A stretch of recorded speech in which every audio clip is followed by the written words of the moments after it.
Programación lineal con matemática, minivídeo 2 de 4. ¿Qué veremos en este minivídeo? En este segundo minivídeo explicaremos la resolución de problemas de programación lineal mediante el método del simplex y el método directo. Vamos a utilizar Maximize y del paquete Mateco pivote simplex y ZC. Ya explicaremos después para qué sirven estas funciones. La definición del problema es evidente: maximizar una función lineal sujeta a restricciones lineales de desigualdad,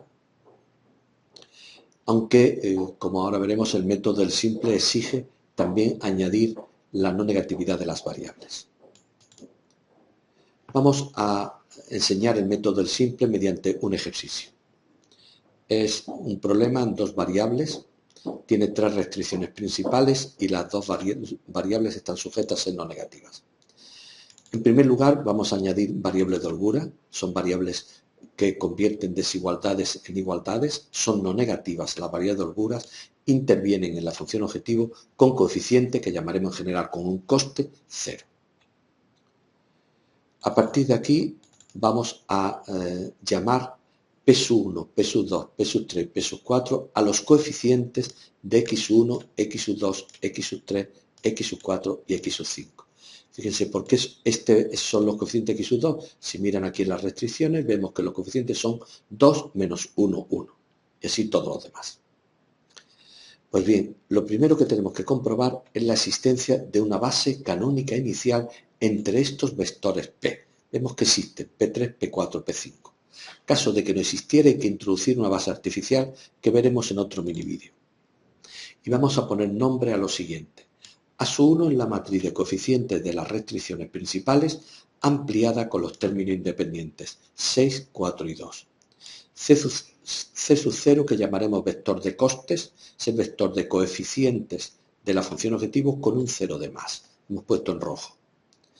Y C_B le llamaremos los costes asociadas a la base canónica, a la P3, P4, P5, es decir, C3, C4 y C5.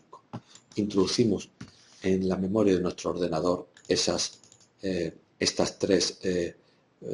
matriz y estos dos vectores, y a continuación vamos a pasarlos a lo que llamaremos la primera tabla del simple. Esa matriz que hemos llamado A1 está aquí. Aquí hemos puesto el vector de costes básicos, arriba hemos puesto los costes. Y ahora completamos calculando la última fila que llamaremos Z sub J menos C sub J. Esta última fila se puede calcular de dos formas, o bien directamente en la tabla, multiplicando este vector por este otro. A esta cantidad la llamaremos Z sub 1 y le restaremos C sub 1, que es menos 2. Este vector multiplicado por este otro vector menos C sub 2, le llamaremos Z sub 2 menos C sub 2 y así todos los demás. El último Z sub 0 es simplemente este vector multiplicado por 6, 4, 2. Hay un método alternativo que utilizaremos y es la función ZC. Es una función que está en el paquete Mateco y su funcionamiento es muy sencillo. ZC nos devuelve el vector de los Z sub J menos C sub J correspondiente al elemento de la matriz A y al vector de costes, el que hemos llamado aquí Z sub 0, que aquí llamamos C sub 0. Entonces lo calculamos y efectivamente nos da menos 2, 1, 0, 0 y el último 0, que es este, corresponde a Z sub 0.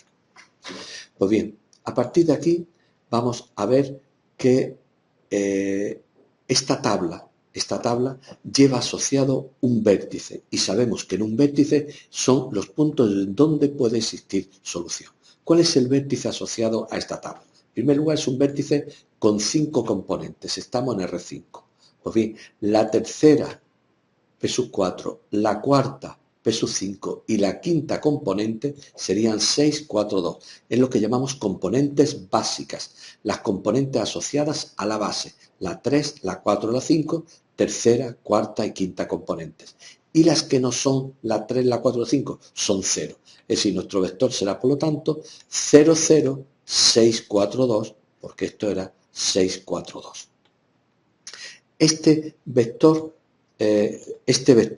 es un vértice del conjunto de oportunidades y por lo tanto una posible solución. ¿Será solución? Es muy sencillo. No.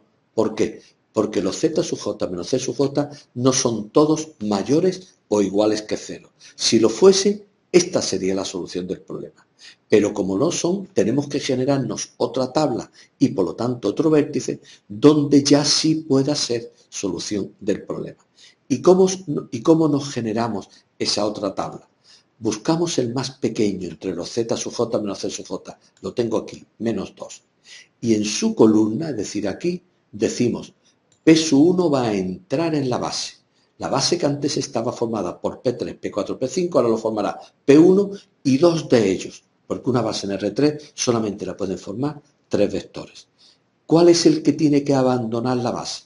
Pues mire, formamos los cocientes 6 partido por 1 porque 1 es positivo, 4 partido por 1 porque 1 es positivo. Me fijo solamente en los números positivos aquí.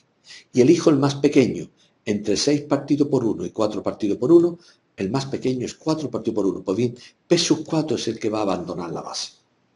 Por lo tanto, la nueva base entra P1 y sale P4. Y la intersección de vector que entra y sale, a este número que hay aquí se le llama elemento pivote. Y es importante ver en qué fila y en qué columna está de la matriz A. Fíjense que es fila 2, columna 1. Es decir, ocupa el lugar 2, 1. Entonces, ahora, a partir de esto, vamos a utilizar una matriz, una función que se llama la función pivote, que tiene en cuenta el 2 y el 1, es decir, el elemento la fila y la columna del elemento pivote. Entonces, junto con la matriz de partida, nos va a generar la matriz de la nueva tabla del simplex. Y además, esta matriz va a tener como costes básicos los elementos de la nueva base. La nueva base ahora antes era P3, P4, P5 y ahora es P3, P1, P5. Este es el C1, el vector, el coste asociado al primer elemento, al C1, lo que hemos llamado C1, el primer coste, y calculamos los z sub j menos c sub j. Fíjense que el vector de coste C sub 0 es siempre el mismo y A sub 2 es la matriz que acabamos de determinar. Y estos serían los nuevos z sub j menos c sub j, que ya podemos pasarlo a la tabla y los tenemos aquí. Fíjense que aquí hemos metido la matriz A2, aquí hemos metido el vector de costes básico, aquí se ve muy bien que este número es un 2 porque el coste asociado a P sub 1, el coste C sub 1 es 2, y vemos que esta solución, la dada por las componentes básicas, que sería el vector, fíjense, su primera componente, P1, es 4, su segunda componente no es básica, es 0, su tercera componente es 2, su cuarta componente es 0 y su quinta componente es 2. Pues bien, ese vector no es solución. ¿Por qué? Porque hay aquí un elemento negativo.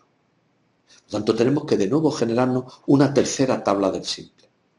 ¿Qué vector va a entrar en la base? P2.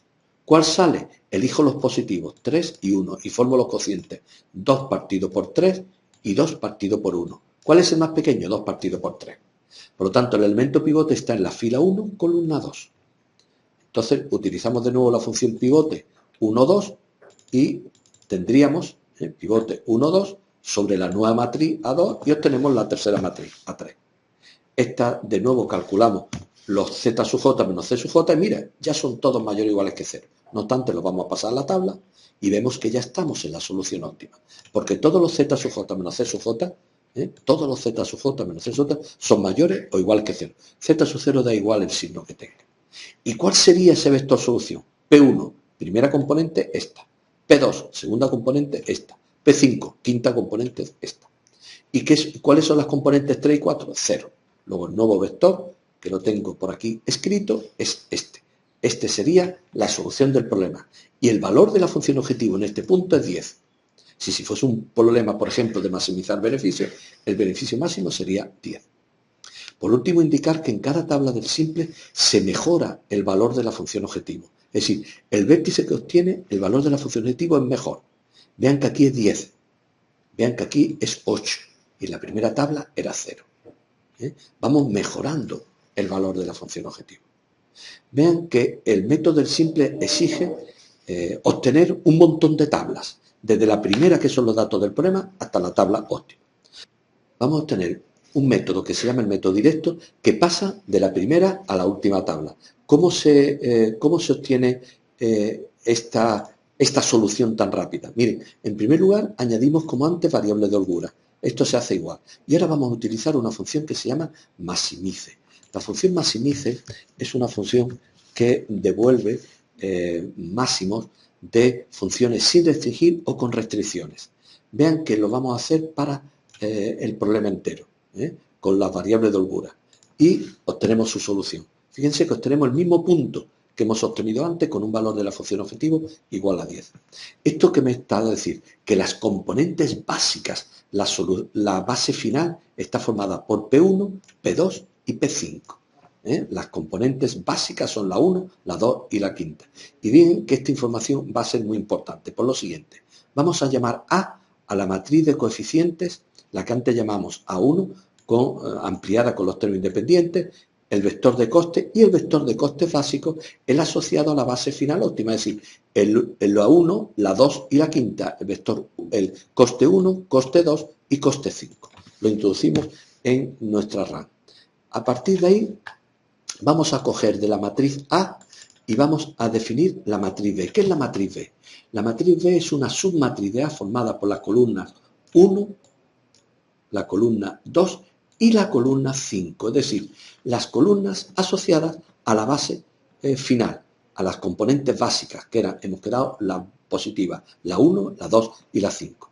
Introducimos este dato aquí y a partir de aquí ya estamos en condiciones de, utilizando una función del paquete Mateco que se llama simplex dba, nos va a dar los datos de la tabla óptima. Los datos de la tabla óptima, es decir, hemos pasado directamente de la primera tabla a la óptima, sin tener que hacer todas las iteraciones. De tal manera que hasta podemos calcular los z sub j menos c sub j asociados a esa tabla óptima y tendríamos la solución del problema. Es decir, vean que de esta manera, sin necesidad de pintar tablas, sin necesidad de hacer tablas, podemos tener toda la información que nos daba la tabla óptima mediante esta función muy importante que se llama la función simplex dba. ¿Qué veremos en el siguiente minivídeo? En el siguiente minivídeo mostraremos ejemplos de problemas sin solución, con infinitas o con una serie recta de soluciones.